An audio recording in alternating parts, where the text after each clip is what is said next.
با پیشنهاد ریاست اگنتی مهنت و شغل اهالی ولایت خزان در ناحیه واسه ماه اوگوست این هشتمین یارمرکه جایهای کاری خالی و وظیفه‌های آزاد در سال 2022 میباشد. طبق اطلاع رهبریت اگنتی در یارمرکه از 24 تشکیلات 133 جایهای کاری خالی پیشنهاد گردیدند.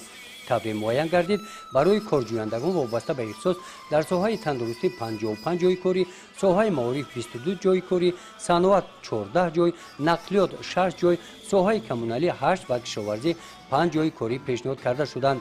در مقامات اجرایی حاکمیت دولتی ناحیه 18 وظیفه آزاد منتظر متخصصان است. خبر اطلاع گرفتیم در 8 ماه سپری گردیده از جانب ریاست اگنتی مهنت و شغل اهالی ولایت خزان در ناحیه واسه در جامعه‌های دهات کورس‌های کوتاه مدت هنرآموزی دوزنده، قنادی، آموزش کامپیوتری، کفشیرگری برقی و آشپز برای مانده شده 300 نفر ساکنان بیشغل صاحب کسب و هنر گردیدند. بابای و قربانگل از دهه حسن قربان هستم.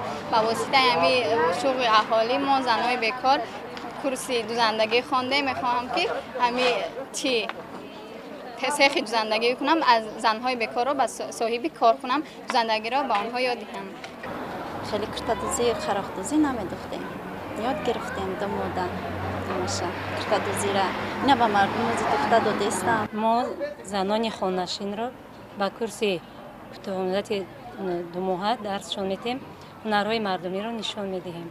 و همین مقصد آمدیم که دخترها زنکا بینن هوسمند شوند با بیاین همه هنرهای مردمی را نشان میدیم. زنکای خانه‌نشین یاد بگیرن کرته برای خودشون برای دختراشون یاد بگیرن بدوزن.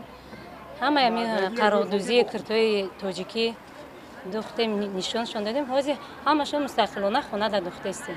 با استفاده از فرصت معین در این چهاربینی نتیجه آزمون هنرمند سال جنبش کرده شد. با اشتراک رئیس ناحیه و مدیران شعبه و بخش‌های مقامات دولتی و حضور اشتراکداران یارمرکه غالبان آزمون هنرمند سال از نام مقامات اجرایی حاکمیت دولتی ناحیه واسه با سپاسنامه‌ها قدر کرده شدند. گزارش خواجه نظریف خدای نظر ظهورف از ناحیه واسه برای برنامه اطلاعاتی نوید.